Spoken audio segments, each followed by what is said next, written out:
भाजपा नेत्री प्रियंका टिब्रेवाल ने बंगाल के विकास को लेकर राज्य की ममता बनर्जी सरकार और स्थानीय तृणमूल नेताओं पर जोरदार हमला बोला। क्षेत्र के दौरे के दौरान उन्होंने बुनियादी सुविधाओं की कमी को लेकर गंभीर सवाल उठाए और राज्य सरकार के विकास के दावों को खोखला बताया।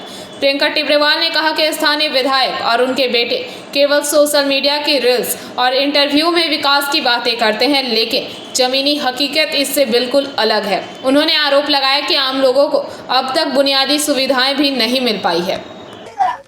क्या बोलेंगे? देखिए, गांव के लोगों की बातें आपने सुनी। यहाँ के जो एमएलए हैं और उनके बेटे वो रील बनाते हैं, इंटरव्यू देते हैं, कहते हैं कि सारा काम कंप्लीट हो गया है। रास्ते पर उन्नयन है, ममता बनर्जी का उन्नयन रास्ते पर खड़ा है।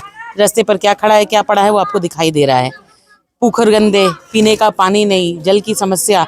छोटे छोटे बच्चे जब स्कूल जाते हैं तब बालू के इतने ट्रक रहते हैं कि बच्चे स्कूल ही नहीं जा पा रहे हैं। तो ये सारी बातें आपने सुनी हैं।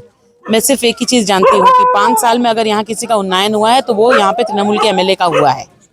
ठीक है, अगर पैसा किसी ने कमाया है तो उन लोगों ने कमाया है, वरना पहले क्या उनकी औकात थी और अब क्या उनकी औकात है वो बता दें।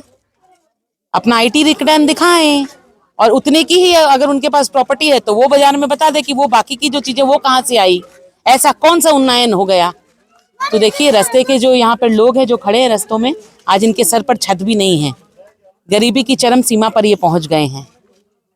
और जो लोग हैं वो दिखाते हैं कि हम तो ऐसे क्वार्टर में रहते हैं, लेकिन बेटे जो हैं वो गाड़ी का काफिला चलता है। बोल रहे दीदी कि लोगों के पास जा रहे हैं तो आपको थोड़ा सा लोगों से सुनना पड़ रहा है। उन लोग को समझ में नहीं आ रहा है कि आपकी सरकार नहीं है मगर आपसे मांगी कर रही है, तो इसको किस तरीके से समझा? देखिए, ये बहुत ही मतलब बात जो है दुख की बात है कि लोगों को, बेचारों को ऐसा लग रहा है कि कोई सुनने आया है, उनको ही हम बताएं कि हमारी क्या समस्या है। तो हम समस्याएं सुनने आए हैं और उनको मैं इस बात को समझा रही हूँ कि आज पश्चिम बंगाल पीछे क्यों है। क्योंकि जब जब केंद्र में जो जो सरकार हुई है उसकी विरोधिता की है यहाँ पे राज्य सरकार ने।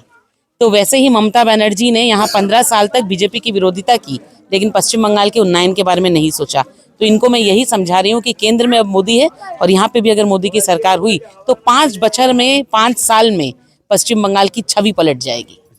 आसनसोल से बीजू मंडल की रिपोर्ट, पीवीटीवी न्यूज।